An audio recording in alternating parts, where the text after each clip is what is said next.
Munafik, pasukan aksi 203 senang Piala Dunia U20 batal, ditulis oleh Syardi di siwar.com.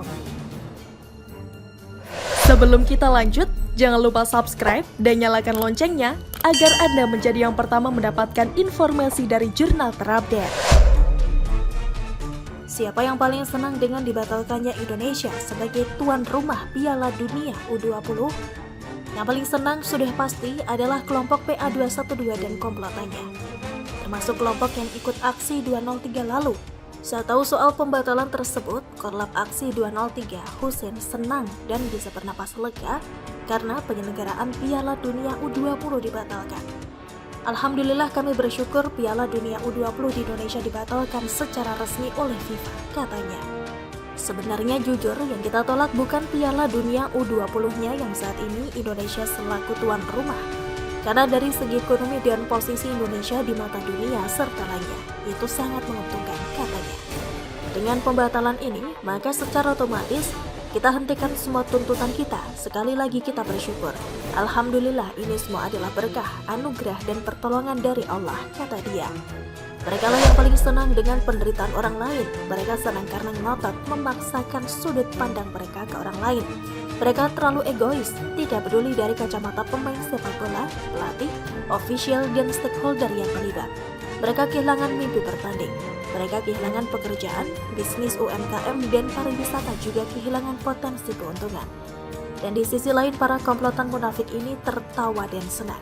Mereka hanya peduli dengan tuntutan mereka, meskipun harus menghancurkan negara ini atau bikin negara ini malu sejadi-jadinya. Alasan mereka selalu sama, kayak kaset rusak. Menerima Israel dianggap sebagai pengkhianatan terhadap konstitusi dan menyakiti bangsa Palestina yang saat ini masih dijajah. Semoga ini bisa menjadi hikmah bagi siapapun yang menjadi pemerintah. Jangan sekali-kali menerima kedatangan negara penjajah Israel secara resmi, apapun ajarannya. Karena itu adalah penyelewengan dan pengkhianatan terhadap konstitusi, katanya. Belanda dan Jepang juga penjajah di negeri ini, tapi mereka tidak teriak. USA juga termasuk agresor, salah satunya saat menyerang Irak, tapi mereka tidak protes.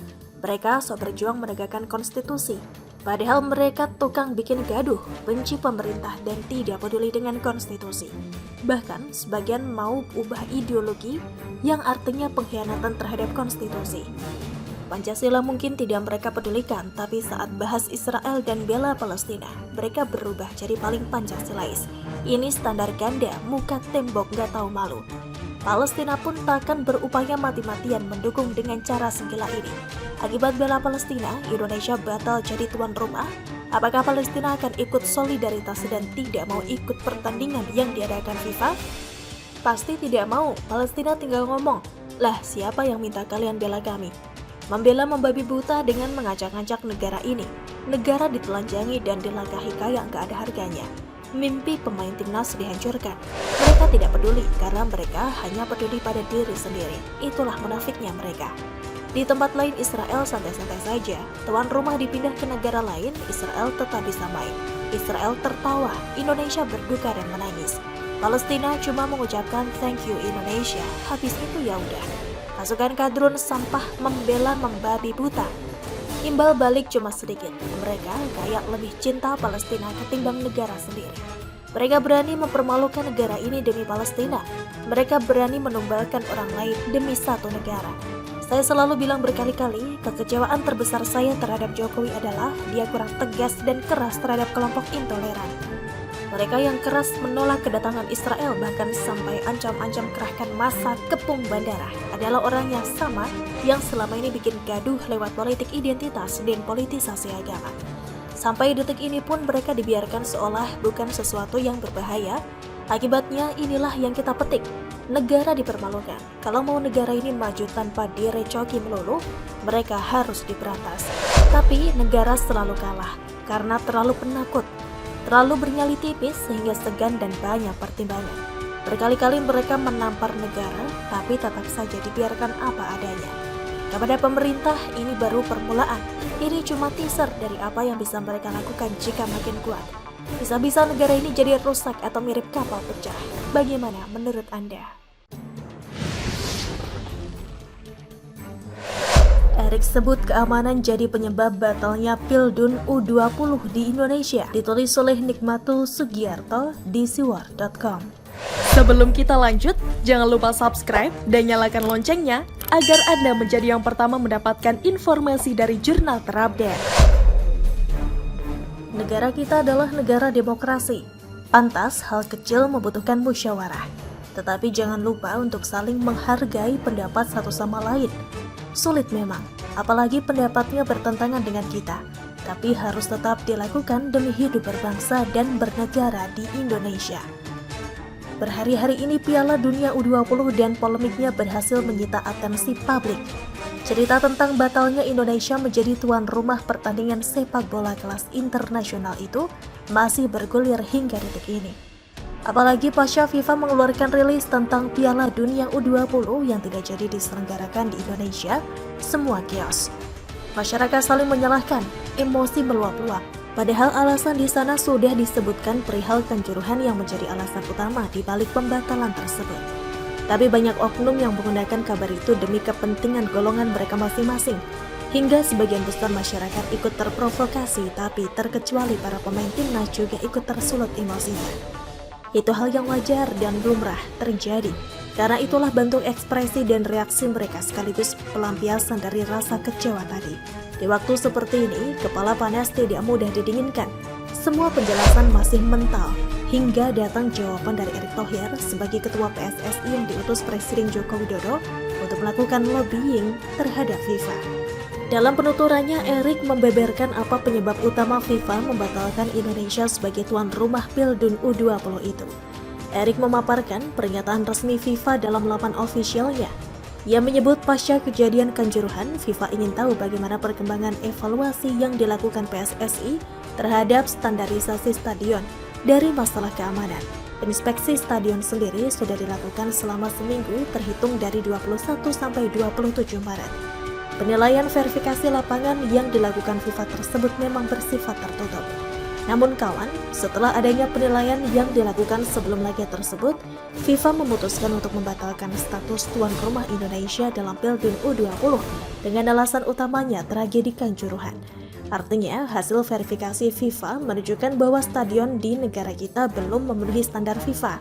Bukan berarti PSSI dan pemerintah tidak mengupayakan standar-standar yang ditetapkan FIFA.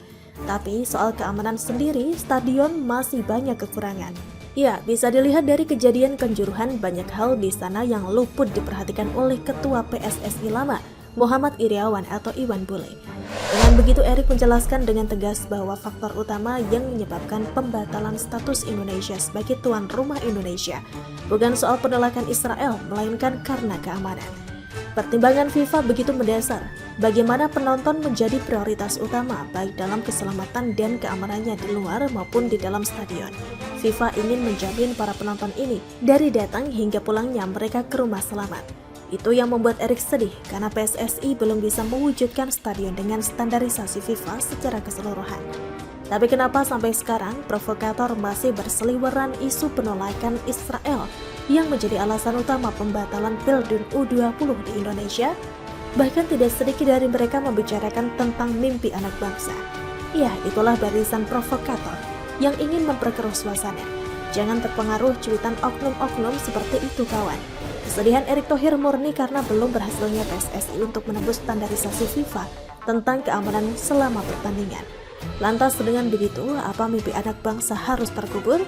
Tidak, sama sekali tidak. Justru berawal dari penilaian FIFA ini, aku menjamin akan ada semangat baru dan gebrakan baru untuk kembali memperbaiki semuanya. Baik media dan SDM-nya bisa kembali dirombak, diperbaiki, dan dipersiapkan lebih matang lagi. Bahkan dalam rilis, FIFA menyampaikan akan terus hadir mendampingi PSSI untuk melakukan transformasi di bawah kepemimpinan Erick. Artinya, Indonesia dan tim Garuda masih memiliki kesempatan besar untuk mengepakkan sayapnya. Doa dan harapan pun terus mengalir agar PSSI bisa bersinergi dengan anak bangsa untuk meniti prestasi dari sekarang bersama kepala barunya. Dari Kanjuruhan sendiri, kita semua elemen negara harus ikut serta memperbaiki kualitas sepak bola di tanah air. Dari segi pemain semakin dimatangkan kemampuannya, PSSI semakin memperkokoh internal. regulasi, sistem, dan segala hal lainnya untuk menyongsong ajang sepak bola internasional lainnya. Begitu pula dengan masyarakat sebagai pendukung, baik yang menempati kursi tribun maupun di luar stadion harus sportif dan bijak dalam bertindak. Pastinya semua itu dilakukan demi terciptanya kedamaian dan kerukunan di atas hasil pertandingan. Seperti yang sudah disampaikan pihak FIFA, tingginya standarisasi keamanan dan keselamatan dalam setiap stadion ini dilakukan demi menipiskan risiko dan hal-hal buruk yang tidak diinginkan. Bagaimana menurut Anda?